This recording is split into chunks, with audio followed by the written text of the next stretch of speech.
Of Master Chef. First of all, how did you decide to go out for the show? Hey guys, so I was enrolled at Le Cordon Bleu starting in July of this past year, and it was a very organic process. So when I auditioned for the show, I actually ran into the casting producers on my day off from culinary school. Oh, really? I was at Le Cordon Bleu and I was making a gingerbread house. Yeah, I heard it was like a 3-story gingerbread house or something. It was a boulangerie, so bakery in French. And so I was in the hallway and I was carrying this gingerbread house, and some of the casting producers were there scouting out the facility for the auditions that weekend, and they were asking me for directions. And so in one hand, and I'm like super short, guys, I'm like 5'0", so I've got this like 3-story gingerbread house in one hand, and in the other hand I'm like pointing to the direction of the room that they're supposed to find. And they eventually found it, but they asked me to come back and wear something besides a chef's coat that represents me. So I was definitely an amateur chef coming into this competition, right? Completely switching careers to doing something that I love, which is cooking. Right, and it seems like a bit of a switch going from it's a neural engineer. That's totally right. Yeah, I switched from neural engineering. A lot of people don't know what neural engineering is. It's brain science, right? Brain science is right. Okay. It's a bioengineering degree with a concentration in the brain. Okay. So I worked in neurosurgery for the last 6.5 years in the Midwest, teaching surgeons how to use technology for minimally invasive cases. Okay. And then I would go home at night and start cooking. And the sleeping part, did you ever get to that? Or yeah, no, I still haven't gotten to that. Oh, okay. Yeah, that's probably just as well.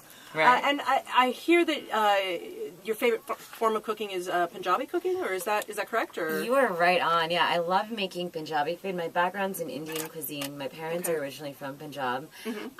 From Le Cordon Bleu, I do a lot of classic French technique. Right.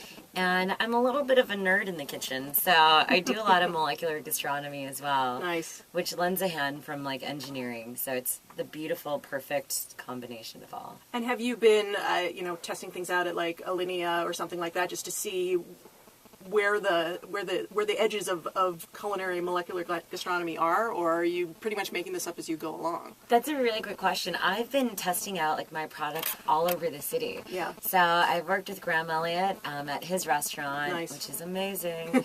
I've also worked at Moe's Cantina. This is all within like the summer, guys. Right. So Moe's Cantina, Benchmark, Public House, Bull and Bear, not Schwa. I want to work at Schwa. I think they're amazing.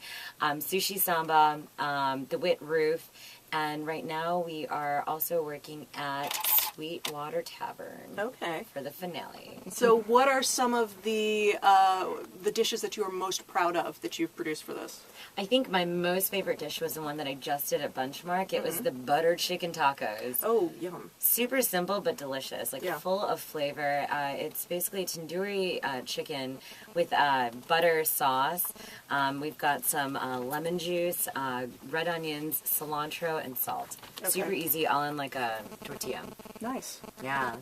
Now, were there any dishes that were particularly intimidating to you when you were coming in? Like, you know about the souffle challenge that they do every year. Were you worried about that, or?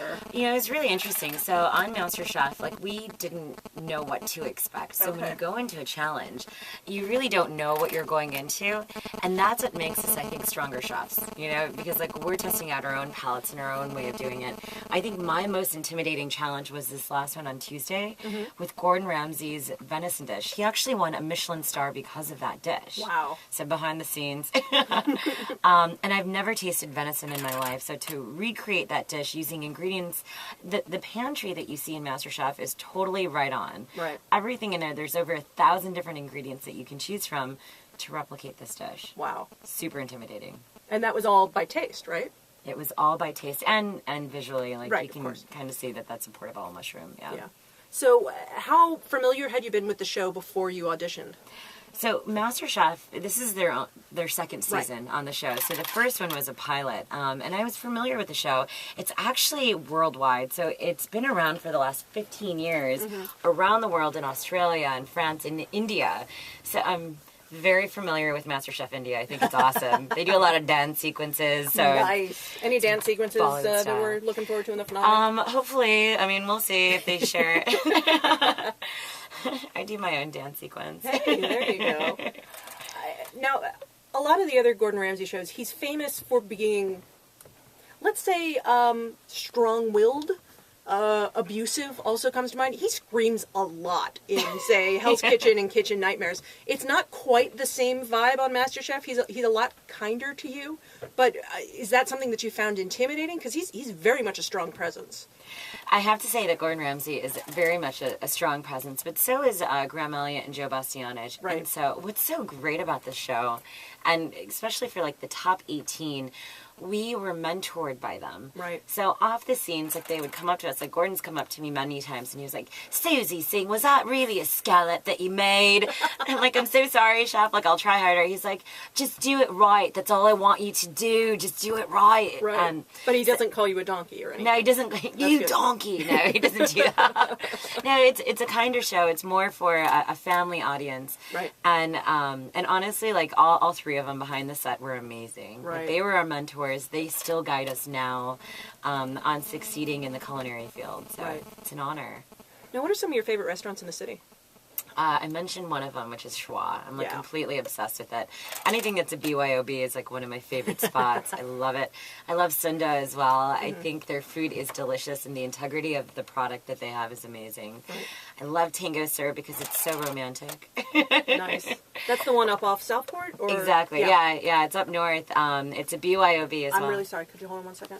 I accidentally stopped recording, which is not good. No worries.